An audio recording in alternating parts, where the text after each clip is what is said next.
right. Thanks for tuning in to the Jada Willis Experience. It is always a pleasure to welcome another leader that just has this level of insight and experience. And how I know that is this individual. I was about to say young man. Mm, This young man with youngish. youngish has a vast amount of knowledge and experience, has played multiple senior leader and CEO roles. And I was scouring LinkedIn, but I stumbled upon Miquel's information, and I really was just so impressed with also the level of interest and insight into decision making. And so first up, please just welcome and introduce yourself. Well, thank you very much for having me. It's a pleasure. My name is Miquel Colet. I'm the CEO for the US and Canada at Vibia Inc., which is a very high-end modern lighting manufacturer, one of the top companies in the world in this niche industry. Um, how I came to be that basically starts a long time ago in Barcelona. I'm obviously originally from Barcelona, where I was born and grew up. Went to business school in Barcelona, worked in different industries there, always on the financial side of things as a CFO or a financial controller. And then, long story short, 18 years ago, I was able to be lucky enough to get the opportunity to run Vibia in the US and Canada, first in California, and then moved the company to New Jersey. And it's been going great, and happy to be here. We have a good success story to tell at Vibia in the US. And I'm happy to say that I've been part of that story for the last 18 years and hoping to keep it going. I think you're being quite humble in your approach, because you've had massive success, and you've been able to really build, explode, the organization. And I want to know, what's your key? Like, what's the key to success? Well, if we obviously there's not one key. I think there's several factors that play a role. If we talk specifically about my role here at Vivia, I always like to say that I was successful because I didn't know what I was doing. Let me explain that, right? I came from different industries, and always as a philosophy, every time that I changed roles or companies, by definition, I always wanted to change industry, right? That helped me see a lot of different realities and a lot of different business models and business practices. So when I came to the US and I came to this industry and this company, obviously I was not preconditioned to work or manage a company following the industry rules. So instead, I could just follow my, I guess, business acumen or my common sense and what felt like made sense. And that's what led me to really take a lot of initiatives and change a lot of things. Some of them very strategic, that really all worked out very well. And I think that was part of the success, that I was not, although everybody told me not to change things because that's not how things are done in this industry, I decided to not listen, and I'm glad I didn't. And the other part of the story really is that I was successful because I took things seriously, because I cared. Right. So when I came to the States for this role, I was leaving everything behind in Barcelona, left my job there, left my apartment, sold my car, my motorcycle, everything. So in a sense, I was burning the bridges behind me, because I came here saying, okay, I'm here, but I'm going to make sure that this works out. All right? I didn't come here just to play for a little bit or to have a little bit of an adventure. No, I came here to really be successful and make it work out for my future and for my family. So I committed. Absolutely. To that. You were all in, and I mean, I really think that your actions really said, listen, there's no other option but to Yep. win, to succeed. Yep. I made sure that I left everything aside and just focused on this, whatever it took. And in this specific story, it panned out. It worked out. It worked out. It's so easy. Just a little shrug. It worked out. Through a lot of time and effort and all the things that go into that. But I think I can appreciate your level of humility in this as well. But one thing that was just interesting to me is the fact that you're saying you switch industries. You basically don't go to the same industry. Is that right? That's right. I've never repeated industries. Every time that I've made a change, my philosophy has always been I want to go to a new industry. I mean, I know that usually the theory goes something like, look, if you go to to the same industry, you'll know the products, you'll know the vendors, the competitors, everything. It'll be much easier. And that's exactly what I didn't want. I wanted something that would be challenging and motivating for me, because otherwise it would feel like doing more of the same. And something where I could learn more, new things, and where I could bring new things. That's what I needed always as motivation. And that's what I did in this case. And if I ever had to do it again, I would do the same. Yeah. And I think that probably there are some that say, wow, that's not the right approach. That's not the straight line to success. But I think it's a genius idea from a variety of reasons. One thing you said is you're bringing a fresh perspective. So you're not a part of that world. You're bringing a fresh perspective from different industries. And usually we get so stuck in our same type of practices, looking at our competitors and seeing what they're doing. And so I think you actually have a competitive advantage then of this other idea. The way I always saw it is actually I was honestly making it easier for myself, because I came always to a new world where it motivated me more, which is always a good thing, but also where I could see things that other people wouldn't see just because they were used to it, and it would be quick wins for me, right? In the short term, quick, easy wins. That's my philosophy, and I stick to it. Yeah. No, hey, listen, it's working for you. And so, but I do think this is solid advice. But what you had was a foundational knowledge, like a business acumen that's going to prepare, help you get into these various roles. And so, and sometimes, the business structure, business problems, whether you're in a service-based industry, you have a product, you need that foundational knowledge first. That's very important. Yes. And of course I was able to do that because, I had gone to business school. I had been in several industries and, in different positions. So I was paying attention. I was trying to learn a lot about business outside of work, on my own, on my personal time. So I had kind of a general broadband view of what the business is and how it works. And as you said, there are many common themes that it doesn't really matter whether you are selling a lighting fixture or an Armani suit. Some things, are just the same, and I think that that's been the case in my story. Yeah. Very good. Well, one of the reasons why I was drawn to your LinkedIn profile and your story is about, I just feel like you put a lot of passion and emphasis around decision making. I mean, even the fact that how you are thoughtful and intentional about switching industries it's a decision.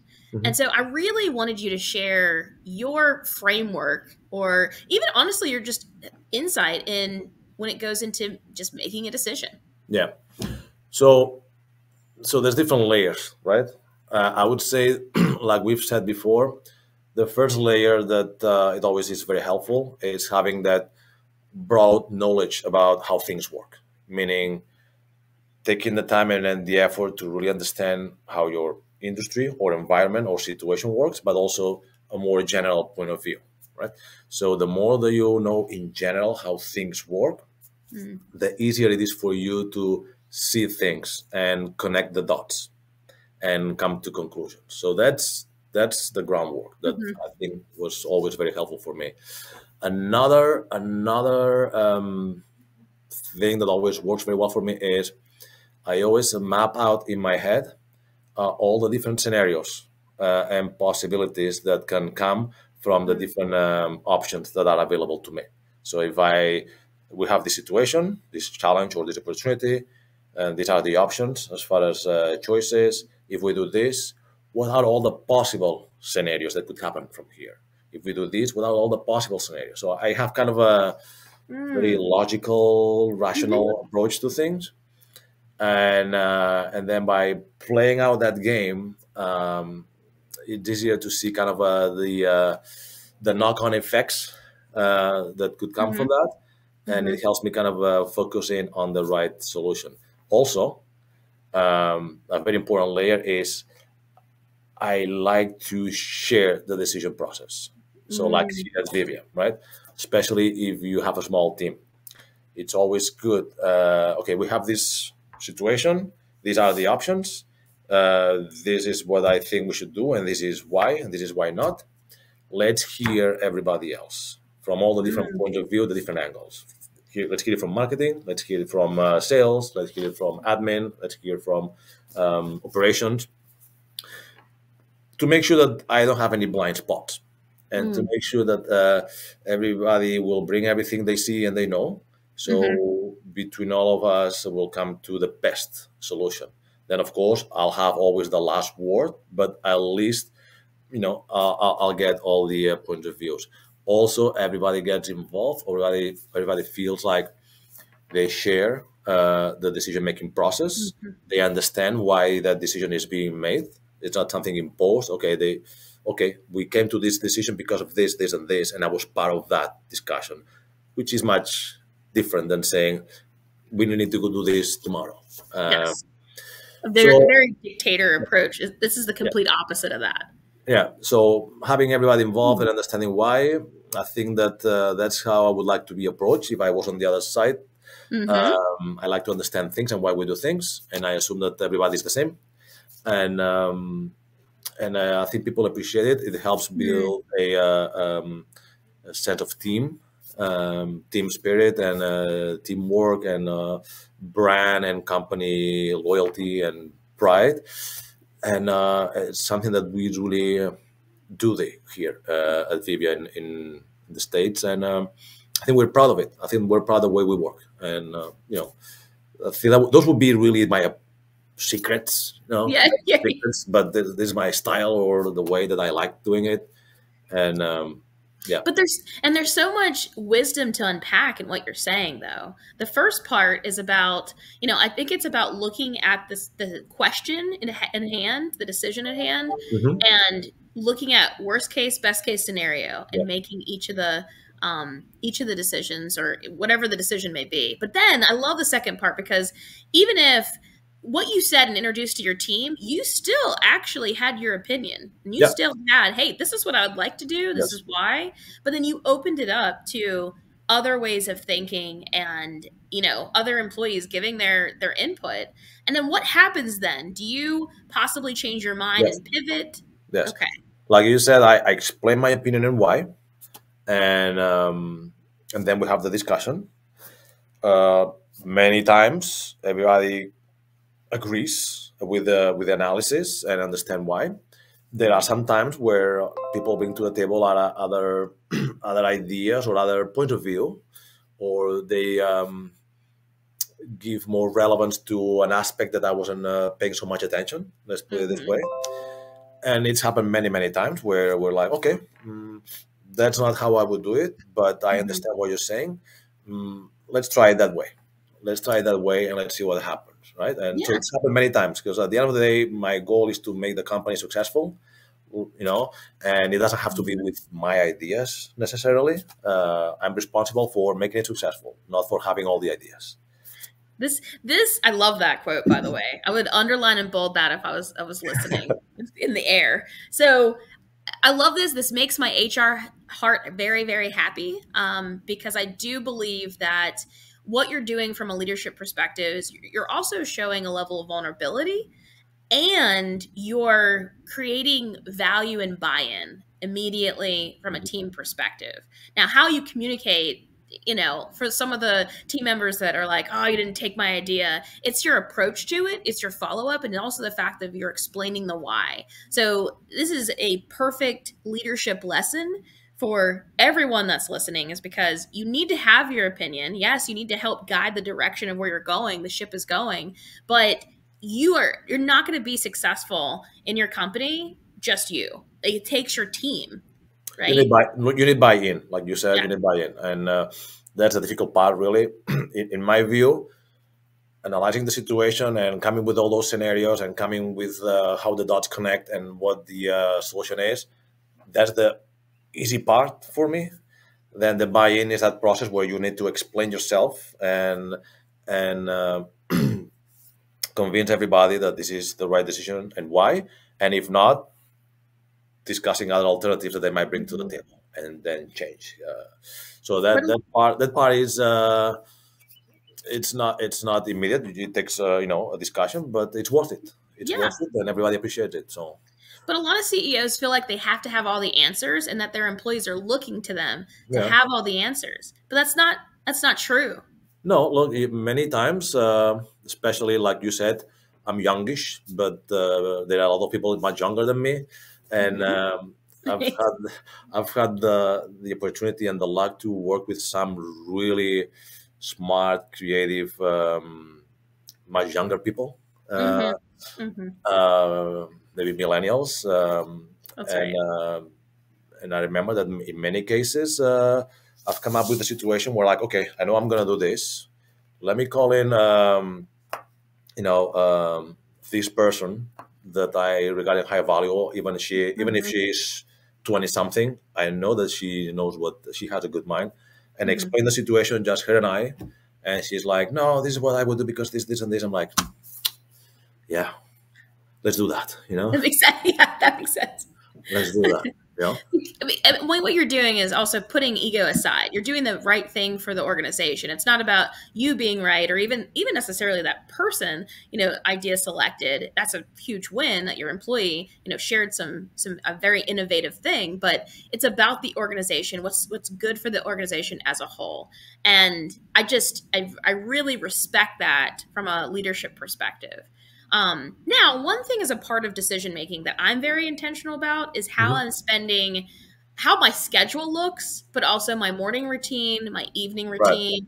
I actually spent time with the business owner this morning and totally just reworking her schedule and mapping that out, time blocking. And I really am curious. You've had so much success. I want to know what your days look like. How do you spend your time? Well, yes, I start early. I mean, Like what time? What time's early? Let's just so most days I would say at 6. Some days before that. All right. okay. That's good. Um, but I don't think that's really the key. I think the key really is the attitude that you have throughout the day. Mm, I'm not going to give you kind of a recipe of at 8 right. I do this, at 7 I do this. Yeah. It's more about the attitude. I think that basically, instead of just going through the moves through the day, Mm-hmm. I'm trying to be always deliberate and conscious about I want to be productive, and Mm-hmm. I wanna everything I do. I want to make sure that it's gonna better myself, Mm-hmm. Mm-hmm. uh, For yourself. better myself, better my standing in life. Let's put it this way: my learning. Uh, Mm-hmm. that whatever present me is doing now is going Mm. to be a good thing and beneficial for future me down the road. And yep. And whatever I'm doing, it's going to be productive for my group, whether it is my family or my team and my company. Um, Mm-hmm. that's really the philosophy behind it. And then after that, I just try to be productive and just try to do things where I'll learn. So yes, I don't spend a lot of time just I Mm. don't know, hanging out in the sofa, right? Because Mm-mm. I always have something to do. I always There's something that I Mm-hmm. want to do, that I feel like I really want to do. I'm Like you said, I'm very passionate about many Mm-hmm. things. Mm-hmm. I'm very intense, so there's Yeah. really always something that I need to do or want to do. I have not been bored in my life. Never been Yeah. in my life, and never will be. One thing when I was growing up, my stepfather always said, I never want to hear that you're bored. You have no idea how much there is to do. And Exactly. so even since being a teenager, like I Hmm. can never say that I've been bored.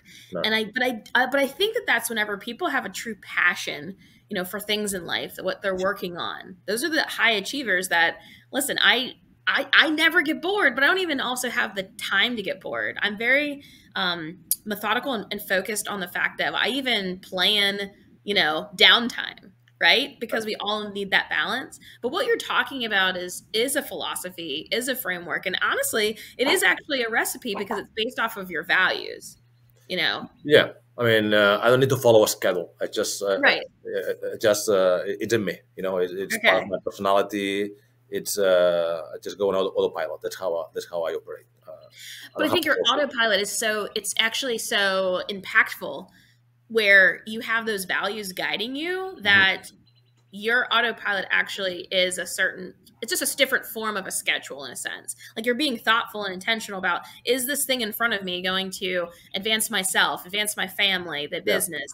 You know what I mean? So I love that because I always say whatever I'm doing, it usually has a multi-purpose. And it's a multi-purpose because I have yes, so much to do. yes. Yes, exactly. So everything has a reason. Everything has a Mhm. purpose. Even downtime. Yes. Exactly. I don't know. When people listening, they'll be like, this sounds like I a know. lot of It work. sounds. It sounds. Believe me, it sounds worse than it is. But We have fun. there's always a plan behind everything and a That's reason true. behind everything. But it's not necessarily a bad thing. Trust me. It's, It's it's all for good. It's all for good. all good. And we have fun. Listen, we Yes. do we have fun and we do fun things, but Yes. it's also like it's different kind of DNA though on also probably what is fun. I mean, I love what I do, every day, and I bet you love what you do. So it's a form of fun. Yeah. Yeah. Well, that's the thing. I love many things. So I know. I heard motorcycle. I heard, yeah. Don't worry. I love many things. So it's impossible not to be passionate or have fun because I just can't help it. It just. That's right. That's right. Well, I'm really curious because you do, again, you have a wealth of knowledge, but new leaders that cross your path, what's some of the nuggets of wisdom or feedback that you give them? I would think that really, for the most part, how well they do or what happens to them or what turns out to be, it will depend on them. It will Mm, depend on them. I didn't always know that. I didn't always know that when I was younger, much younger. But I was paying, even when I was young, I was paying attention to people around me, hmm, maybe older friends or just people in general, even if I didn't know them personally. And I was paying attention to what were they doing and why some of them were doing well in life in general. I'm not talking about work or in yeah. life. And why some of them were doing well, why some of them were not, what were they doing, what was the difference. And I Hmm. realized that in a way they were making it happen. They were making it happen based on their Mm, decisions. And I decided to try it. Okay, let me try. Let me try to force things to happen. Uh, and it worked. And then I'm talking when I was a teenager, right? And then it hmm. worked. I was like, okay. So yeah, I guess I don't have to sit here and wait for things to come to me. I guess I can go Mm, out and try to force them to happen in a good way. hmm. Um, so it doesn't matter really. I mean, it's not it's not strictly where you went for school Hmm. or any of that. Yep. A lot of people I know that went to great business schools Mhm. didn't really turn out to be nothing extraordinary or exceptional. A lot Right. of, a lot of people that I know that went to your public, college, community college, Hmm. just because they had the drive and the motivation and they Hmm. cared and they took it seriously. They went above and beyond and turned out to be very happy and very successful. So That's great. there's more than we control than we think. You know. You said something that was key, and it was making it happen through your decisions, and Yeah. That's the total theme of what we're talking about. Yeah. We didn't plan this, so that was No, that was good. But it's based off of, I like to say, sometimes at the end of my emails, I'll just say, and always my out of office, make it a great day. yeah, But what that implies is, I'm not saying have a great day. You right. literally have control. Yeah, you need to say no. Okay, I'm gonna do this, this, and this, and it's gonna turn out this way. And Yeah, so no, I mean, obviously, it's not a magic solution, and it's not like this always works everywhere for everybody all the time. But it's better than the alternative. it's and that's failure. Well, no, not trying. Not trying. Thank Yeah, you. That was a good correction. yeah, Very it's good. better than not trying. I want to know also what keeps you motivated, because you told me, I mean, you said you burn bridges, Yeah, and you said, like, there's no other option here. yeah. You're gonna win. So, what keeps me motivated? Well, on one hand, I think it's a sense of pride in uh, Mm, in doing things well and getting things right and understanding things and figuring out things and learning and being a valuable asset for my team, for my company, for my mm, family, for my group of friends. that's That sense great. of pride. That sense of pride is definitely a driver for me.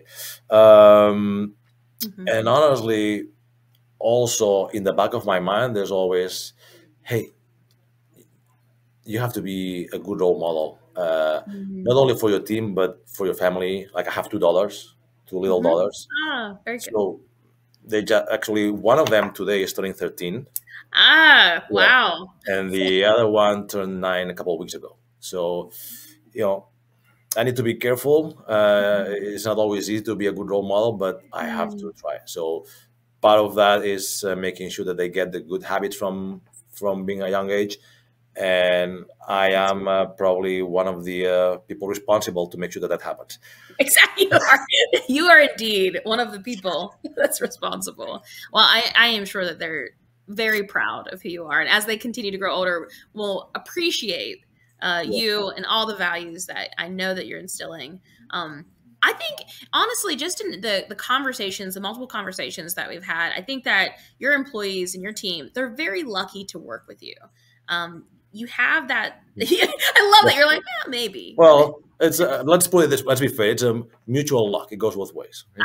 And that is what makes you a great leader. And that's Let's put it this way. Without them, probably it will be different as well. So we find the right people, all of us together at the right time.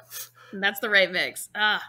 That is well said, coming from a very servant leadership mindset, and that's one thing that I can definitely appreciate. It's thinking about serving the good of each other, serving the good of the organization, and I appreciate your leadership style. I'm glad that my gut didn't leave me astray whenever I was reaching out to you.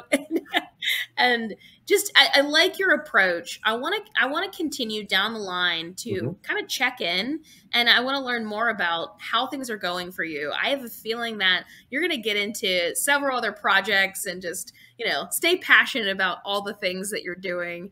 I'm very excited to watch your story unfold, and I hope that we can be mutually beneficial to each other as well. Oh, absolutely, absolutely. Count on that. So thank you so much for being on the Jada Willis Experience. Now, if a listener would like to get in touch with you, maybe pick your brain, Mhm. speak to you about some of the things that you mentioned here today, how would they reach out to you? Well, let's the easy way, I guess, they can find me on LinkedIn, right? That's great. My profile is Miquel, Miquel. It's a long story behind the Q, maybe for another podcast. Uh, Colet, Colet is my last name. Miquel Colet, Colet, at Vivia, right? V as in Victor, I, B as in boy, IA. They can reach out to me, and yeah, I always we didn't talk about this, but I always have time for everybody, Mm. and that's why everybody likes to kind of have those discussions with me and share ideas, and yeah. I listen. I think that the next podcast is how do you have time for everybody, because that's a big comment to make. I have a lot of thoughts about that too. Yes. I have many Right, thoughts that about was the that. So yeah, teaser.